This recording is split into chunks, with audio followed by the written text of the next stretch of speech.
Hello दोस्तों, हमने दो वीडियो में देखा था।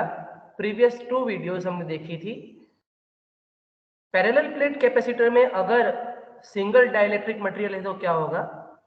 अगर कोई डाइलेक्ट्रिक मटेरियल अलग ही लिया जो एयर नहीं है और एयर दोनों का कॉम्बिनेशन लेंगे तो क्या होगा।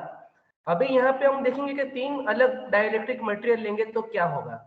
ये बिल्कुल प्रीवियस वीडियो की तरह ही डेरिवेशन है दोस्तों।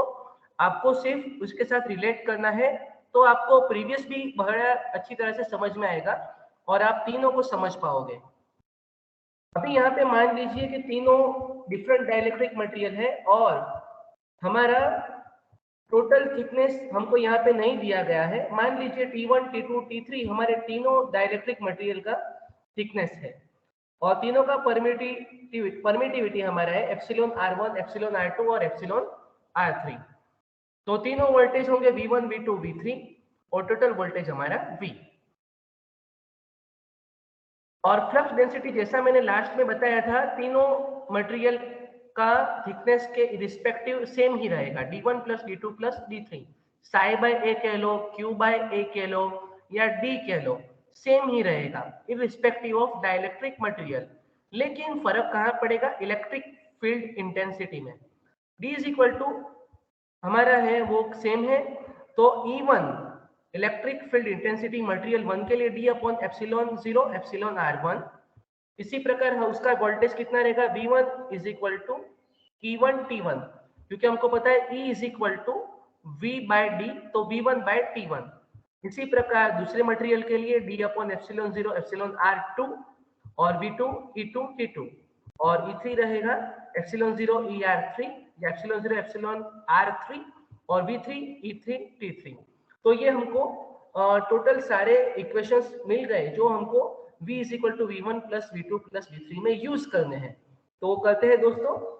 टोटल वोल्टेज V तो यहाँ पे रहेगा V1 plus V2 plus V3, E1 T1 plus E2 T2 plus E3 T3, ये हमको पता है।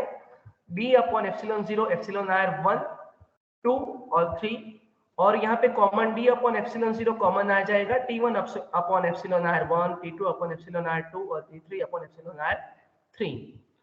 और D is equal to we are knowing, D क्या है दोस्तों, Q बाय A, ये हमारा फ्लक्स डेंसिटी है।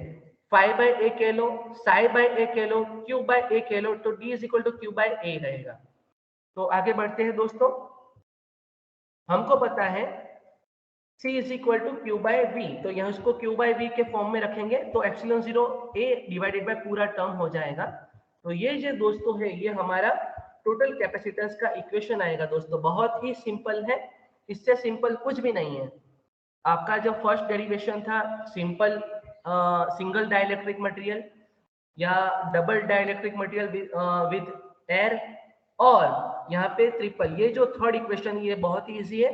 आप आगे के दोनों वीडियो देखेगा आपको ये डेरिवेशन ज्यादा इजी लगेगा और ये समझने के बाद में आपको वो भी आप रिलेट कर पाओगे और आपके लिए इजी हो जाएगा। Thank you and keep learning.